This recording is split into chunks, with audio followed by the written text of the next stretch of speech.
Hola, buenos días para todos. Mi nombre es Ana María Quintero y me correspondió el capítulo 7 que nos habla sobre el valor presente neto y costo anual uniforme equivalente.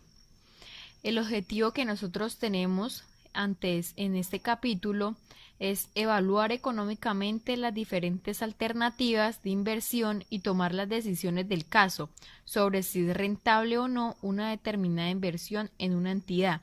Entonces, lo que nos quiere decir esto es que mediante fórmulas y cálculos que más adelante se van a explicar, vamos a determinar si dichas inversiones van a ser rentables para nosotros como personas naturales o como empresas. Entonces, este es el objetivo de esto. Más a fondo, con los objetivos específicos, el primer objetivo específico que vemos es calcular el valor presente neto. Calcular el costo anual uniforme equivalente. Calcular el costo capitalizado. Aplicar el costo capitalizado a la toma de decisiones, diferenciar todos estos métodos, identificar el método más conveniente para aplicar según el caso, tomar decisiones correctas desde el punto de vista financiero. Listo, entonces esos son nuestros objetivos específicos. Para empezar el tema más a fondo, primero tenemos que hacer voy a hacer como una breve declaración sobre unas definiciones para no crear confusión más adelante, que son muy similares. El primero se llama tasa de rendimiento, que es aquella que sirve para medir las utilidades financieras de una inversión. Y la segunda es la tasa mínima de rendimiento, que es aquella que sirve como macro de referencia para hacer una inversión. Se dice que es un macro de referencia porque por debajo de esta tasa no se deben hacer inversiones, porque si se hacen no es rentable para la empresa y podemos perder ese dinero o podemos perder toda esta inversión. Bueno, entonces vamos a empezar con unos ejemplos, muy claros. El primer ejemplo, para entender de qué se trata todo esto, nos dice que tenemos un negocio que nos produce el 3% de rentabilidad mensual. Y una corporación me ofrece y una corporación me ofrece por mis ahorros el 2,5% de rentabilidad mensual. Entonces ¿qué notamos? Que la tasa de rendimiento es del 2,5%, la que nos ofrece la corporación.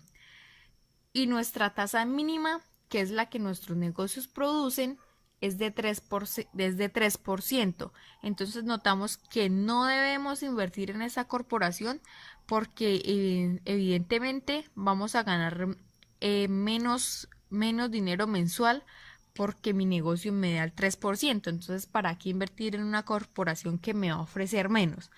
Entonces, este es como nuestro primer ejemplo, que es muy sencillo, que es solamente con la lectura podemos analizarlo. En el segundo ejemplo nos dice que el señor Pérez se retiró de la empresa donde trabajaba y recibió la suma de 600.000 por concepto de cesantías. El señor Pérez desea invertir su dinero lo mejor posible, ya que no tiene otra fuente de ingresos. Una corporación ofrece pagarle el 30% anual, siempre y cuando él deje el dinero durante 5 años, al final de los cuales le entregaron todo el dinero. Por otra parte, un amigo le sugiere que organice una pequeña industria. Después de hacer varias cuentas, concluye que esa industria les dará los siguientes ingresos netos. Entonces notamos que el señor Pérez pues recibió sus cesantías y como cualquier otra persona quiere hacer algo con ese dinero, invertirlo o ahorrarlo. Entonces vamos a mirar la siguiente tabla que nos va a explicar eh, anualmente cuánto va a ser el ingreso neto. Entonces notamos aquí que por el primer año nos vamos a ganar 200.000, por el segundo 300.000. En el tercer año recibirá en ingresos netos 300.000, del cuarto año 200.000 y en el quinto año recibirá 150.000 ingresos netos. Esta es la tabla de ingresos que recibirá el señor Pérez si decidiera invertir en la pequeña industria. Entonces acá podemos observar que se hace una comparación sobre las alternativas que él tiene. La primera alternativa, que es con la corporación, es la segunda con la pequeña industria. Analizamos acá en un cuadro que es más claro sobre las alternativas y sobre los años. Notamos que al finalizar los 5 años en la primera alternativa recibirá netos 900.000 y en la segunda alternativa 850.000. Si nos fijamos en con cuál alternativa recibirá más ingresos, pues obviamente va a ser la primera alternativa, que es en la corporación. Contablemente va a ser de pronto esa la lección que nosotros querramos realizar.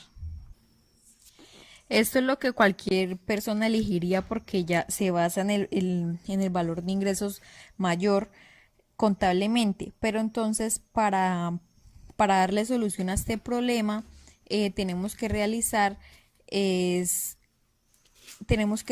las siguientes operaciones porque los términos contables no tienen en cuenta la valorización del capital en este caso. Entonces, para solucionar este problema, entonces vamos a realizar las siguientes operaciones. Lo primero que vamos a hallar es el valor presente neto. Este valor presente neto consiste en tomar todos los valores de cada alternativa en el punto cero. Es decir, se calcularán los valores presentes de los ingresos netos con base en la tasa mínima de rendimiento o tasa de interés de oportunidad, que no es más que la tasa atractiva para el inversionista.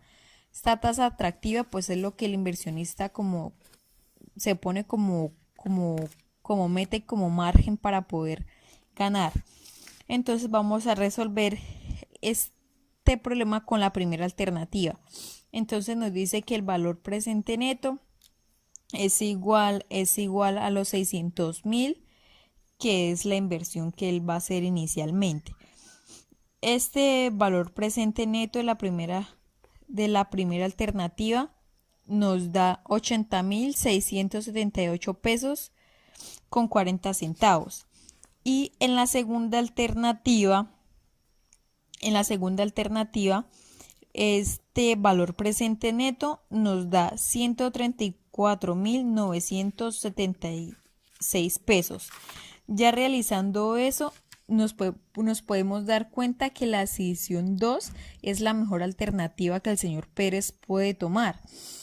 En ambos casos el valor presente neto fue mayor a 0, pero en la segunda alternativa resultó mayor, indicando así que es la mejor de las dos opciones. O sea, no quiere decir que nos tenemos que fijar solamente. Buenas tardes. Mi nombre es Sandra Milena Valderrama Quesada y les voy a hablar sobre la tasa interna de retorno, también denominada como la TIR de la inversión. La tasa interna de retorno es una tasa de rendimiento utilizada en el presupuesto de capital para medir y comparar la rentabilidad de las inversiones.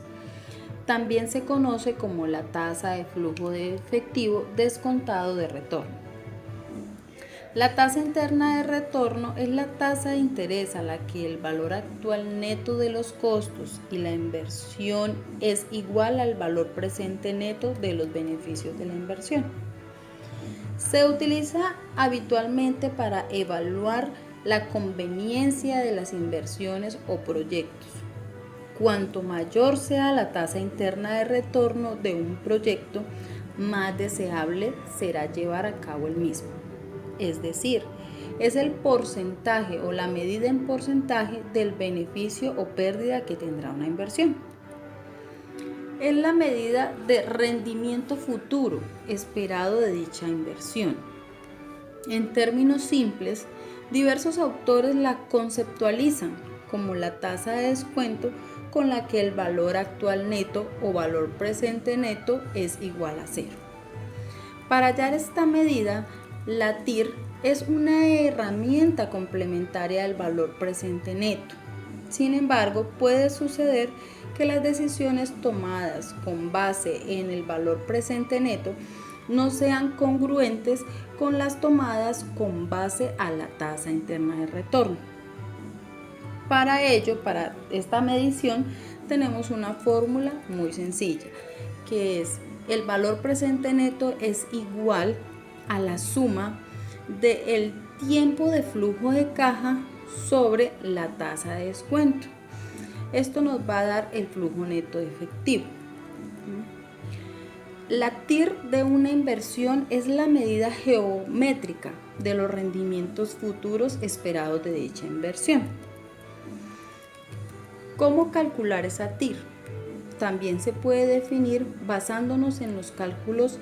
La TIR es la tasa de descuento que iguala en el momento inicial la corriente futura de los cobros con los pagos generados, un van igual a cero. Los inconvenientes de la tasa interna de retorno. Es muy útil para evaluar proyectos. La inversión, ya que nos dice la rentabilidad de dicho proyecto, sin embargo tiene algunos inconvenientes. Uno de los inconvenientes es una inconsistencia de la TIR. No garantiza asignar una rentabilidad a todos los proyectos de inversión y existen soluciones matemáticas que no tienen sentido económico.